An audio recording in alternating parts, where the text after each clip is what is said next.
하나님 말씀 시편 58편 1절 보시겠습니다. 시편 58편 1절.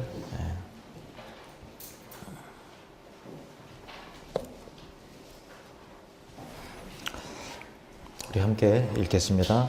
통치자들아 너희가 정의를 말해야 하거늘 어찌 잠잠하냐. 인자들아 너희가 올바르게 판결해야 하거늘 어찌 잠잠하냐. 아멘. 기도합니다. 하나님, 시편 58편 1절 이 말씀을 통해서 주의 진리가 우리에게 임하게 하시옵소서. 예수님의 이름으로 기도합니다. 아멘. 하나님께서 우주 만물을 창조하시고 다스리시잖아요. 통치하시고 실제적인 주권자요 만왕의 왕은 하나님이세요. 우리 사람들에게 어떤 부분들은 위임을 하셔서 대신 통치하고 다스릴 수 있도록 하셨는데 그 기관 중에서 대표적인 것이 바로 국가입니다. 그래서 국가를 통해서 사람들을 보호하시고 또 어떤 균형을 이루시고 평등하게 하시고 또 약자를 보호하시고 또 공의로운 재판과 또 그런 거를 통해서 질서를 확립해 나가시고 하는 그래서 국가에 위임된 부분들이 굉장히 많이 있습니다. 국가 지도자가 예수 믿는 사람이냐 믿지 않는 사람이냐 그거를 떠나서 국가의 책임 가운데 정치인들, 국가 지도자들의 책임이 그런 일들을 감당하는 거죠. 그래서 모든 기관과 또 어떤 주관자들, 통치자들은 하나님께서 세우신 것이다 라고 하는 그 인식이 우리 기독교의 성경적 세계관입니다. 그래서 로마서 13장 1절 2절 말씀을 보시면요. 각 사람은 위에 있는 권세들에게 복종하라. 권세는 하나님으로부터 나지 않음이 없나니 모든 권세는 다 하나님께서 정하신 바라. 그러므로 권세를 거스르는 자는 하나님의 명을 거스림이니 거스르는 자들은 심판을 자취하리라. 아멘. 이 로마서 이름 그대로 로마가 다 통치하고 다스리는 그런 시기니까 로마의 황제가 그 당시에 사도 바울이 기록했을 때 전혀 예수를 안 믿는 그런 사람이잖아요. 그럼에도 불구하고 위에 있는 권세들에게 복종하라. 그 이유는 모든 권세가 하나님으로부터 말미암았다라고 하는 그런 내용이에요. 그래서 우리 기독교는 기본적으로 현 정부에 대한 지지를 집권당이 내 정치적인 색깔이 맞냐 틀리냐를 떠나서 일단 투표로 뽑았으면 지지하고 또 위에서 기도해야 되는 입장을 가진 사람들이 기독교인인 것이죠. 그러니까 정치인과 정당마다 추구하는 가치가 다 다르죠. 보수적일수록 그냥 쉽게 얘기하면 보수적일수록 보수 정당과 또 보수 정치인의 가치는 어떤 개인의 이익과 또 자유 거기에 무게중심이 있죠. 진보적인 성향의 정치는 어떻죠? 개인보다는 공동체 이익을 더 많이 생각을 하고 자유보다는 평등 그쪽에 무게중심이 있어요. 그래서 보수냐 진보냐에 다 국가를 위한 건데 어디에 가치를 두느냐에 팽팽한 어떤 줄다리기와 그런 것을 통해서 어떤 그런 것의 균형이 맞춰지는 그런 것입니다. 어쨌든 근데 그 가치와 이념 차이가 있지만 더 중요한 것은 통치자들이 정의로운 사회를 구현하는 것이 가장 중요한 거죠. 이념은 있지만 뒤에서 비리를 다 저지르고 또 재판을 공정하게 하지 못하고 또 계속 사회적으로 억울한 일들이 자꾸만 생겨나게 되고 또 평등한 기회가 주어지지 않는다면 그거는 보수냐 진보냐를 떠나서 그 책임을 잘 감당하지 못하는 것이잖아요. 그래서 레위기 19장 15절에 보면요. 이렇게 말합니다. 너희는 재판할 때 불의를 행하지 말며 가난한 자의 편을 들지 말며 세력 있는 자라고 두둔하지 말고 공의로 사람을 재판할지며. 그러니까 공정해야 된다는 거예요. 우리가 약자를 보호해야 되지만 가난한 자라고 특별히 편을 들 필요도 없고 또 부유한 사람이라고 두둔하지 말고 공평한 저울과 추로 그렇게 공의로운 사회를 구현해 나가는 것이 통치자들이 해야 될 사명인 것이죠. 그런데 다윗이 그 부분에 대해서 통치자들이 올바로 행하지 못하기 때문에 시편 58편 1절 우리가 읽은 본문 말씀에 이런 이야기가 있습니다. 같이 읽겠습니다. 시작. 통치자들아 너희가 정의를 말해야 하거늘 어찌 잠잠하냐. 인자들아 너희가 올바르게 판결해야 하거늘 어찌 잠잠하냐. 하나님께서 각 권세를 세우신 이유는 그에 대한 사명을 주시고 그 사명을 잘 감당해야 되는데 그들이 사명을 감당하지 않고 있다라고 하는 그런 지적과 그 울분을 토해내는 그런 내용이 우리가 읽은 시편 58편의 전반적인 내용이고 우리는 그 1절만 지금 읽은 것입니다. 그래서 세상의 정치 리더들의 책임이 회피가 되어질 때 사회는 어지러워지고 또 답답하고 억울한 일들이 생겨나게 되고 또 불의한 일들이 더 횡행하게 되는 그런 일들이 있죠. 저는 사실은 이 본문을 가지고 정치 얘기를 하려고 그런 게 아니고요.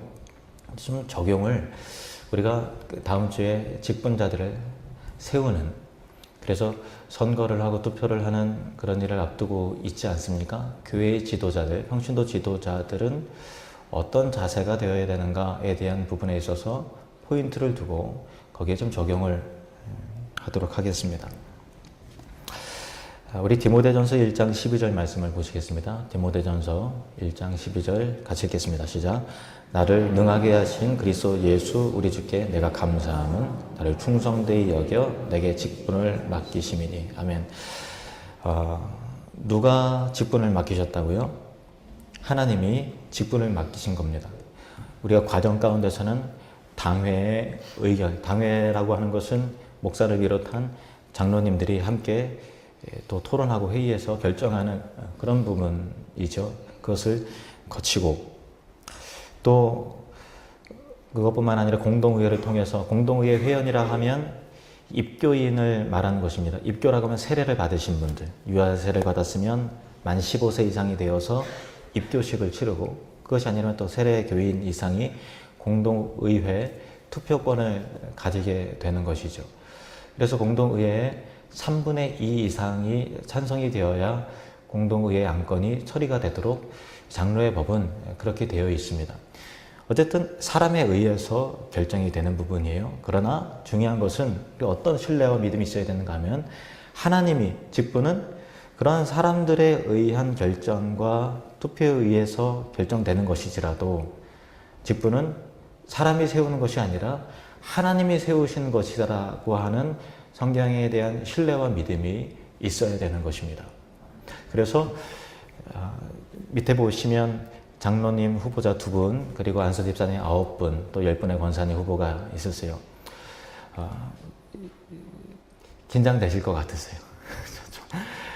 근데 되든 안 되든 하나님께서 하시는 일들이라고 하는 것 가운데 누가 내 편이 아니지? 누가 반대를 했을까? 이런 생각하지 마시고 하나님께 만약에 안 되면 겸허하게 자기 자신을 돌아보면서 또 부족한 점은 무엇이었을까 이렇게 생각하시고, 또 되시면 또 우쭐거리거나 교만해하지 마시고 하나님께서 나를 충성되이 여기셔서 내게 직분을 맡기셨으니 참 감사합니다라고 하는 겸손한 자세로 그렇게 임해야 될 것입니다. 장로라고 하는 직분은 어떤 것인가 하면요, 사도 바울이 선교 여행을 떠나잖아요. 그리고 그곳에서 교회를 세우고 거기에 리더들을 세우는 그 장로, 감독, 장로 같은 말입니다. 장로를 세우게 돼요. 말미에 바울이 밀레도라는 곳에 가서 예루살렘을 향해서 가다가 밀레도에 가서 그 근처에 있는 에베소 교회 장로들을 서신을 띄워서 부릅니다. 마지막 작별을 하려고. 그때 장로의 역할에 대한 중요한 이야기를 하는데 그 내용이 이렇습니다. 사도행전 20장 28절 말씀 보시겠습니다. 시작. 여러분은 자기를 위하여 또는 온 양떼를 위하여 삼가라. 성령이 그들 가운데 여러분을 감독자로 삼고 하나님이 자기 피로 사신 교회를 보살피게 하셨느니라. 아멘. 감독자로 삼았다라는 거예요. 장로로 세웠다라는 거예요. 여러분은 누굴 말합니까? 에베소 교회 장로들을 말하는 거예요. 해야 될 일이 뭐냐? 자기를 위하여 온 양떼를 위하여 삼가라라는 거예요. 그러니까 양떼를 살펴야 되고 자기 자신을 살펴야 된다는 이것이 장로의 역할입니다. 그런데 대부분 한국교회 장로들을 세우는 데 있어서 양떼를 살피는 그 권한을 목사가 주지도 않을 뿐더러 장로님들이 그것을 취하려고 생각하지 않아요. 우리 막 바쁜데 그냥 주일날 와서 대표 기도만 하면 되지. 더 이상 기대하지 마시고 그 대신 헌금은 잘하겠습니다. 하는 어떤 장로에 있어서 이런 얘기가 돼. 여러분 속지 마세요. 장로는 이게 안수 집사는 봉사하는 일이고 장로는 헌금하는 거다. 성경에 어디 장로의 기준에 대해서 돈 얘기가 어디 나와 있습니까? 그렇지 않아요. 장로는 물론 본이 되는 부분에 있어서 그렇게 해야 되는 거예요. 그런데 세속적인 가치관으로 교회 직분을 운운해서는 안 된다는 그것이 세속합니다. 성경이 말하는 장로의 관점은 자기 영혼을 보살필 수 있어야 되고 다른 사람의 영혼을 보살필 수 있는 목자의 마음을 갖는 사람이 장로여야 된다는 것이죠. 그래서 우리 교회는 아니고요. 일반적인 그런 얘기들이 있어요. 장로교는 장로 때문에 망한다. 이런 얘기도 있어요. 왜 그렇죠?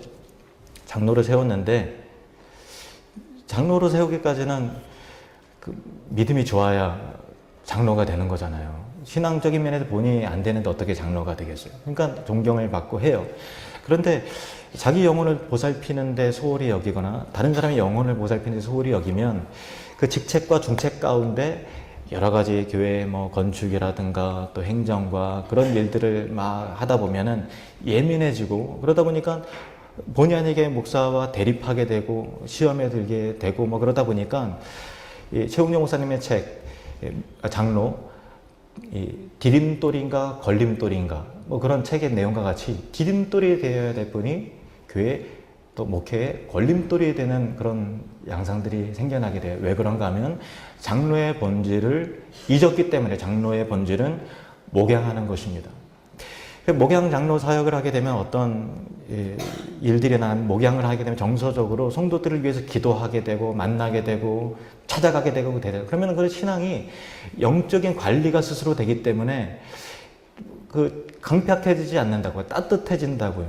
그래서 목사의 동역자요, 성도의 아버지요, 친구로서의 그런 영적인 건강이 목양을 통해서 세워지게 되는데 목양의 일을 하지 않으면 장로의 영혼이 메마르게 될 수 있어요. 그러면 본의 아니게 나는 훌륭한 장로가 되고 또 목회자의 동역자로서 성도로 겸손하게 섬기는 그런 장로가 되리라 하셨는데 그렇게 결단하고 생각을 하다가 본의 아니게 교회를 걸림돌이 되게 하고 분열을 조장하게 된다든가 또 교회를 어렵게 만드는 그런 일들이 생겨나게 되는 것이죠.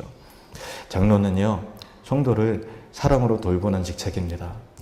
현재 우리 6분의 장로님이 이 말씀 그대로 성도들을 잘 돌보시는 은혜가 있으시길 바라고요. 장로 임직을 선거를 앞두신 분들도 내가 이런 장로가 되겠다라고 소망 가운데 준비하시고 또 기도하시기를 주님의 이름으로 축원합니다. 안수 집사는 어떤 역할이냐? 디모데전서 3장 8절에서 9절 말씀 보십시오. 디모데전서 3장 8절에서 9절 시작. 이와 같이 집사들도 정중하고 일구이연을 하지 아니하고 술에 임박이지 아니하고 더러운 일을 탐하지 아니하고 깨끗한 양심에 믿음의 비밀을 가진 자라야 할지니. 아멘. 이 집사라고 하는 것은요, 서리 집사, 일반 그냥 집사는 안수 집사를 말하는 것입니다. 성경에. 서리 집사는 것은 1년직이에요. 그래서 매년 이렇게 임명을 하는 거죠. 그래서 여기 말하는 것은 일단 집사인데 더 엄밀히 말하면 또 안수 집사라고 할 수 있겠죠. 어떤 건가 하면은 정중하다라는 건 뭐냐면 신앙의 품격이 있어야 된다는 거예요. 그러니까 세속에 더러운 때가 좀 많이 벗겨진 사람이어야 된다는 거죠. 그리고 일구이연하지 않는다는 것은 정직한 사람이라는 거죠. 말과 삶이 일치가 되는 것이에요. 술에 임박이지 아니하고 더러운 일을 탐하지 아니하고 물질에 돈돈해서는 안 된다는 거예요. 그리고 깨끗한 양심. 여기서 중요한 것은 더러운 일을 탐하지 않고 정직해야 되고 깨끗한 양심이 있어야 된다는 얘기는 뭐냐면요, 안수 집사가 주로 하는 일은 교회 재정과 입출을 관장하고 행정적인 일들을 많이 하는 거예요. 그런데 성도들의 헌금을 관리를 하고 지출과 그런 것들을 하는데 돈에 욕심 있는 사람이다. 또 돈에 대해서 투명하지 못했다라고 한다면 그런 교회에 굉장한 혼란을 초래할 수 있게 되는 것이죠. 그래서 안수 집사는 정직한 사람, 그리고 믿음의 비밀을 가진 사람이어야 된다는 거예요. 믿음이 좋아야 되는 거예요. 믿음이. 세상적인 자태로 교회는 이래야 되는 저래야 되는 것이 아니라 하나님께서 보시는 관점으로 믿음을 통해서 옳다고 판단되는 것을 행할 수 있는 사람이죠. 교회를 그렇게 섬겨 나가는 것입니다. 현재 안수집사님들, 그리고 또 안수집사 후보에 오르신 분들이 이런 안수집사님들이 되시기를 주님의 이름으로 축원합니다. 권사님은 이런 분들이에요. 디모데전서 3장 11절 말씀 보시죠. 디모데전서 3장 11절 시작. 여자들도 이와 같이 정숙하고 모함하지 아니하며 절제하며 모든 일에 충성된 자라야 할지니라. 권사라고 하는 직분은 성경에 나와 있진 않아요. 그런데 권사가 교회 여자분들의 어떤 섬김과 일꾼이 있어야 되겠기에 한국 이제 교회사가 그것을 인정을 해서 세워진 그런 직분인 것입니다. 여자들도 이와 같이 정숙하고 신앙의 품격 있는 사람, 모함하지 아니하고, 그러니까 다른 사람 험담하지 않고 또 모함하고 말을 조심할 수 있는 사람이라는 것이죠. 모든 일에 절제하고 충성된 자라야 할지니라 라고 하는 어떤 신실한 그리스도의 인격, 단정한 사람, 또 절제가 있는 사람, 또 말을 조심하는 사람, 그런 분들이 권사로 세워져야 된다라고 하는 그런 이야기인 것입니다. 현재 권사님들과 그리고 권사 선거를 앞두신 후보자들께서 이런 권사가 되시기를 주님의 이름으로 축원합니다. 다시 본문을 볼까요? 시편 58편 1절 다윗이 말하는 내용을 곰곰이 한번 들어봅시다. 다시 한번 같이 읽겠습니다. 시작. 통치자들아 너희가 정의를 말해야 하거늘 어찌 잠잠하냐.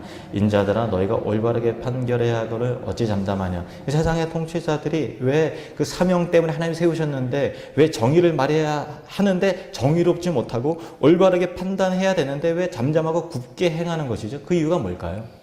사명을 잃어버렸기 때문에 그런 거예요. 하나님 나라에 하나님께서 맡기셨다고 하나님 나라를 향한 열망이 없기 때문에 그런 것입니다. 골로새서 1장 25절 말씀 같이 한번 읽어보겠습니다. 골로새서 1장 25절 시작. 내가 교회 일꾼이 된 것은 하나님의 너희를 위하여 내게 주신 직분을 따라 하나님의 말씀을 이루려 함이니라. 교회의 일꾼이라는 거예요. 직분자는 교회의 일꾼입니다. 그래서 일반 성도들과 교회를 사랑하는 마음이 달라야 되는 거예요. 가정이 중요하고 사회 여러분의 일들이 중요합니다. 그러나 마음의 중심에 내 교회를 사랑하는 그런 특심한 마음이 있어야 되는 것입니다.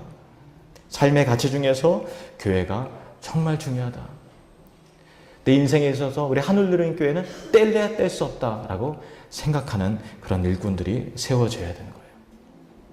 그리고 내가 교회의 일꾼이 된 것은 하나님이 너희를 위하여 내게 주신 직분을 따라, 하나님이 주신 직분이라는 것은 신성함이라, 이 직분을 가볍게 여기면 안 되는 것입니다. 내가 하고 싶으면 하고 말고 싶으면 마는 것이 아니라 하나님께서 세우신 직분이라는 것이죠. 왜요?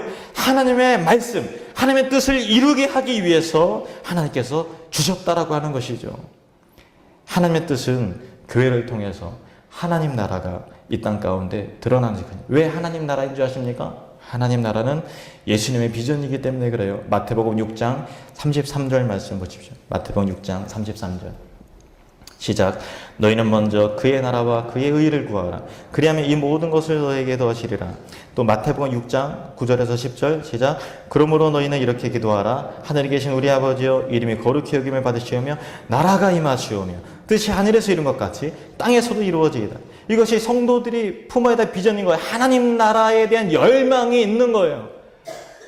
그 예수님의 비전이기 때문에 그런 것입니다. 직분을 세우신 이유는 하나님 나라의 비전이 우리를 통해서, 교회를 통해서, 장로를 통해서, 권사님들을 통해서, 안수집사를 통해서, 모든 주의 동역자들을 통해서 그 하나님 나라의 비전이 이 땅 가운데 교회를 통해서 드러나는 것, 그 열망이 일어나는 것, 그 사명을 감당하는 것입니다. 그것이 직분자들인 거예요.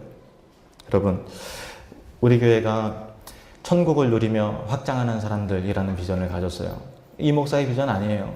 예수님의 비전이에요. 우리 식으로 표현해낸 것뿐입니다. 하나님 나라에 대한 비전이 새롭게 세워질 일꾼들 가운데 그 열망이 일어나기를 주님의 이름으로 축원합니다. 제가 마지막으로 다윗 이야기를 하겠습니다. 다윗이 어렸을 때 얼떨결에, 본인 입장에서는 얼떨결에 불러서 갔는데, 이가 그니 기름을 부으라. 그래서 무릎 꿇고서 사무엘에게 기름 뿔병에 담겨있는 기름으로 기름을 부고서 장차 너가 왕이 될 거다라고 하는 예언적 메시지를 듣게 돼요. 그리고 본인은 내 목동인데 어떻게 왕이 될까? 그런데 골리앗과의 그 싸움 가운데서 또 사울 왕에게 눈에 띄고 주목을 받고, 그래서 승승장구해서 군대 장군이 되고 또 사울 왕의 사위가 돼서 이게 이렇게 이루어지는 거구나 라고 하는 그런 게 생겼을 거예요. 그리고 어렸을 때 기름 부은 넌 장차 왕이 될 거야 라고 하는 부분에 있어서 그 뜻에 대해서 잊지 않았겠죠. 그런데 일이 갑자기 막 꼬이기 시작한 거예요. 그래서 사울 왕이 장인이 자기를 죽이려고 그러고, 자기는 야반도주하고 블레셋의 망명도 여의치 않아서 광야에 들어갔다가 사울이 계속 추적하는 바람에 동굴 속에 들어가서 숨어서 피해서 하나님 살려주십시오. 하나님 제발 좀 살려주십시오. 그래서 생존 세계에서 강하게 하나님을 부르짖게 되었습니다. 근데 그의 기도가, 그 열망이 바뀌게 되었어요. 처음에는 살려주십시오. 그리고 내가 관심이 왕이 될 사람인데 지금 보니까 되어지는 상황이 왕이 될 수 없는 그런 상황인 거죠. 그래서 그에 대한 의문이 하나님 앞에 있었을 거예요. 하나님 앞에 직분을 약속받았는데 과연 그 직분을 내가 받게 될 것인가? 라고 하는 그런 의문과 두려움과 절망과 등등 그런 생각들이 일어나게 되었습니다. 그래서 시편 57편이 기록이 된 거예요. 하나님 나를 살려주시고 나를 도와주시옵소서. 그런데 하나님께서 그의 그 어둠 속에, 인생의 어둠 속에 동굴 안에 갇혀서 하나님께 부르짖는 그 다윗의 마음 가운데 믿음의 눈을 뜨게 하시는 거예요. 그래서 다윗이 목소리 높여서 하나님을 이렇게 찬송하면서 선포합니다. 시편 57편 9절에서 11절 말씀 보십시오. 시편 57편 9절에서 11절 같이 읽겠습니다. 시작. 주여 내가 만민 중에서 주께 감사하며 문나라 중에서 주를 찬송하리이다. 무릇 주의 인자는 커서 하늘에 미치고 주의 진리는 궁창이 일어나이다. 하나님이여 주는 하늘 위에 높이 들리시며 주의 영광이 온 세계 위에 높아지기를 원하나이다. 아멘. 직분의 본질을 깨달은 거예요. 다윗이 관심 있었던 것은 내가 왕위로 비택이 될 거냐 말 거냐라고 하는 직분에 대한 그 자리에 대한 그 생각, 약속은 받았는데 안 될 것 같은 그런 분위기 속에서 그 두려움, 내 미래는 과연 어떻게 될 것인가에 대한 그런 긴박감, 두려움과 초조함 그런 것이 있었을 것입니다. 그런데 다윗으로 하여금 믿음의 눈을 열어줘. 단지 직분, 단지 왕이 아니라 하나님 나라를 위한 열망이 가득하게 하나님께서 회복시켜 주시는 거예요. 우리가 이 세상 가운데서 단지 난 장로가 돼야 돼, 권사가 돼야 돼, 안수집사가 돼야 된다라고 하는 직분만 생각한다면 이 세상의 수직적인 위계 질서와 계급 사회와 무슨 차이가 있겠습니까? 정말 하나님께서 기뻐하시는 건 무엇을 위한 장로인가? 무엇을 위한 직분인가? 무엇을 위한 기름 부으심인가? 무엇을 위한 안수인가? 그것을 생각해 볼 때 다윗에게 불러일으키셨던 하나님 나라의 비전과 하나님 나라의 꿈과 예수 그리스도의 비전의 강렬한 그 열망이 다윗으로 하여금 회복되고 그 열망이 순수해졌던 것 같이 직분을 앞두고 있는 또 여러분 모두 가운데 장차 우리 권사님들이 계실 것이고 장차 또 장로님들이 계실 것인데 모든 성도들 마음 가운데 단지 그 직분이 아니라 하나님 나라를 위한 오직 예수 그리스도를 향한 소망과 열망이, 그 순수한 열망이 불타오르는 그런 은혜가 있으시기를 주님의 이름으로 축원합니다.